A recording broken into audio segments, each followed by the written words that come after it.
Hey, what's up Guardians, TBL here, bringing you another Destiny video on the PlayStation 4. As you can see here, we're bringing you some Crucible Clash mode on the DLC map Pantheon, which is a map based in the Black Garden on Mars. Nice little bit of lore there. Ooh, and double kill with that grenade, we are starting this one off strong. But if you guys will look in the bottom left corner there, I am doing something a little bit different this time. Normally I run as a Sunsinger Warlock, but I am definitely rocking that Voidwalker class today. I had the urge to drop some bombs on people today, so we went with the Purple Magician. Oh, and look at this, where are you going, man? There is no escape from this. Gotta check that radar, son. But as you can no doubt see here, the main weapons of choice that we are going to be using this time around are the Abyss Defiant, which is a legendary elemental primary auto rifle from Crota's End, and the good old found Verdict. These two weapons in particular, as well as most auto rifles and shotguns, generally have extremely strong performances here in the Crucible, and that's actually what we're going to be talking about today. That's right, the Destiny weapon tuning patch that Bungie will be unveiling over the course of the week. Now we have got a lot to cover, so we're going to be diving right into it. Now Bungie announced the coming of this patch a couple of days ago on their main website.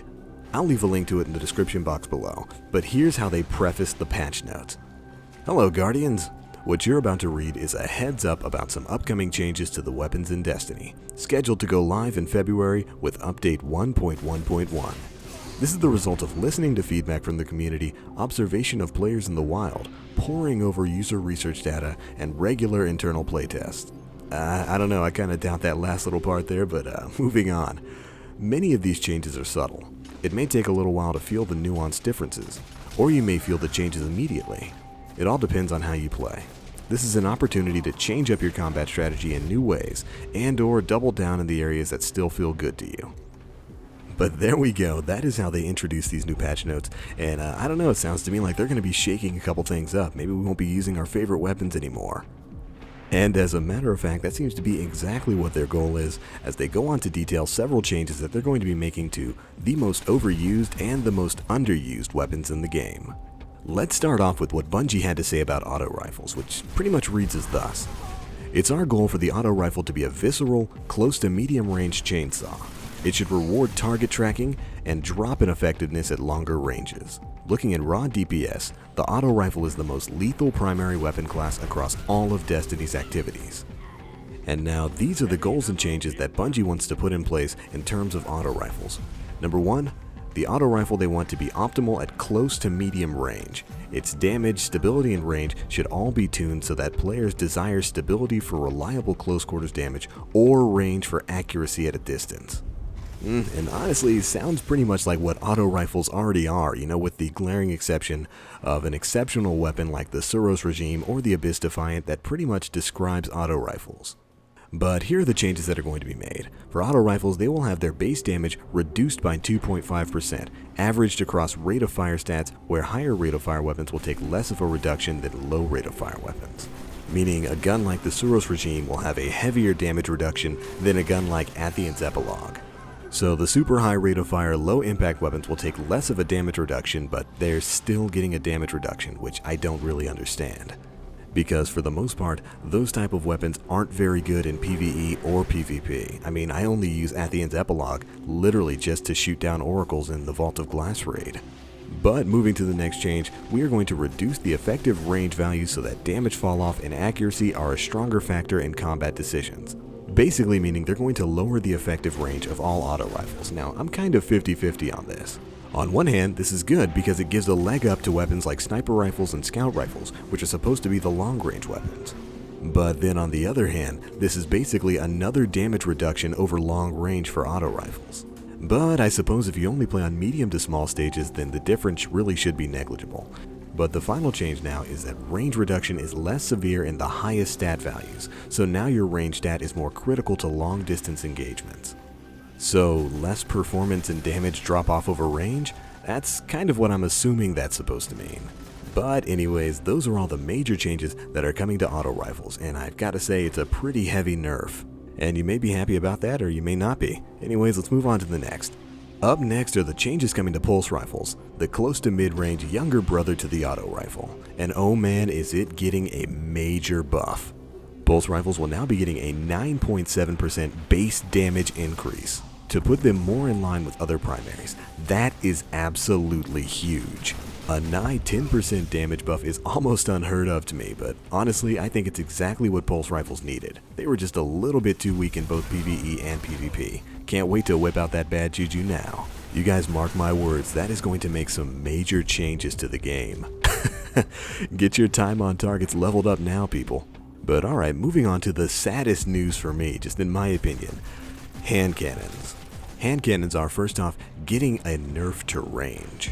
With this coming range reduction, no longer will you be able to consistently outperform snipers with your Hawkmoon, Thorn, or even the Last Word.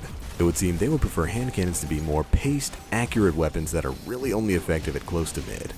Now, this right off the bat makes me a little bit sad because you guys know how much I love my Thorn. That is my #1 PvP weapon. But then again, this is another kind of 50-50 thing, because on the other hand, I am oh so tired of being one-shotted and two-shotted by Hawkmoon. You know, I'm in that weird predicament where it's a weapon that I want so bad, but it's a weapon I'm so sick of being killed by. But additionally, damage fall off will now start closer to the shooter, and follow-up shots are less accurate at long ranges. So basically the damage that your hand cannon outputs is going to start dropping after the round passes around the mid-range point. And it seems follow-up shots will have less stability and more recoil. And let me be the first to say, boo! I'm not a fan of that. That does not sound good. But the final change coming to hand cannons is there will be a slight reduction to initial accuracy, which according to Bungie will be unnoticeable at close to mid-range, but will underscore the range intentions when used from far away. So maybe they mean a little bit less stability and a little more weapon sway. That's how I'm interpreting that. But anyways, those are all the changes coming because of Hawkmoon, I mean because of hand cannons. So let's move on to something I'm actually happy about. The changes coming to fusion rifles. Oh, sing praises to the sky. Fusion rifles are getting a nerf. For anyone who's ever played any match of Crucible at any point in time, I'm pretty sure you've run into more than your fair share of fusion rifles. Ooh, and can we have a moment of silence for that poor Titan? That was probably the worst place he could have possibly spawned at. But anyways, fusion rifles are basically one-charge kill weapons that have been plaguing the Crucible since week 1. Let's take a look at the changes that are going to be coming to them. First up, the blast pattern on a fusion rifle burst cone is now a little bit wider. At close to medium range, volleys are largely unaffected, but at a distance, the projectiles are less likely to land hits on a single target. This reduces the reliability of landing a one-hit kill at a far range, and makes the weapon better at spreading damage into a group. That is great. Basically, you're going to have a harder time landing all of the charge shots fired out of a fusion rifle's burst cone because the shots will arc a little bit wider, sort of like a shotgun shot, meaning you'll have more of an opportunity to hit multiple individuals, but much less of an opportunity to land all of those charges on one person, resulting in a one-hit kill, which is what we've been struggling with for a very, very long time. Ooh, and check this out. This match was coming to a close and I had to put it down with style. Got that nice little shatter Nova Bomb there, picked up 2 kills, and boom, there we go. Match over. Oh, and somebody on the enemy's team got a Dragon's Breath, so there's that. That is fantastic. Up next, the initial starting ammo for fusion rifles is now reduced across all ammo stats. This change primarily affects the Crucible. When you start a Crucible match, you'll now have less fusion rifle ammo in reserve. Basically, no more quick 5-kill streaks at the very start of a match with nothing but that light of the abyss. If all of this results in less one-hit kills from fusion rifles all over the place, then I'm happy. Now finally, we have shotguns, the close quarters king. Shotguns are meant to be extremely powerful at close range, and they're meant to complement your melee attacks. You can get a round off with a shotgun and close in for a melee kill without too much trouble, and for the most part in PvP, that's how they work. It's in PvE where shotguns are really having a hard time. So, in light of that, we have doubled the base damage of shotguns against all non-Guardian combatants. That is a huge increase, but additionally we've also lowered the range of all shotguns and, much like fusion rifles, lowered the amount of starting ammo that you get. So enjoy!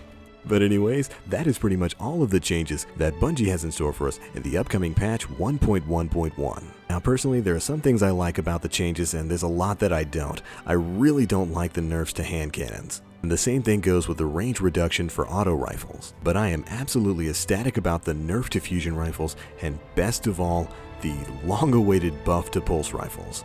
It's hopefully gonna be like playing an all-new weapon type. But that's pretty much going to wrap up this video, guys. In terms of the gameplay, we did wind up going 21-6, and that's not too bad, especially for a Destiny Crucible match, so I'll take it. We also covered all of the reported changes coming in Weapon Patch 1.1.1, and again, you can find a link to the announcement in the description box below. So, let me know what you guys think. Are you happy about some of these changes, or is it the worst thing you've ever heard of? Let me know in the comments section. And of course, feel free to check out my channel where we will have a ton more Destiny gameplay coming out soon. Anyways, it's going to be it for this one, guys. As always, I am the Black Link. You Guardians, stay frosty.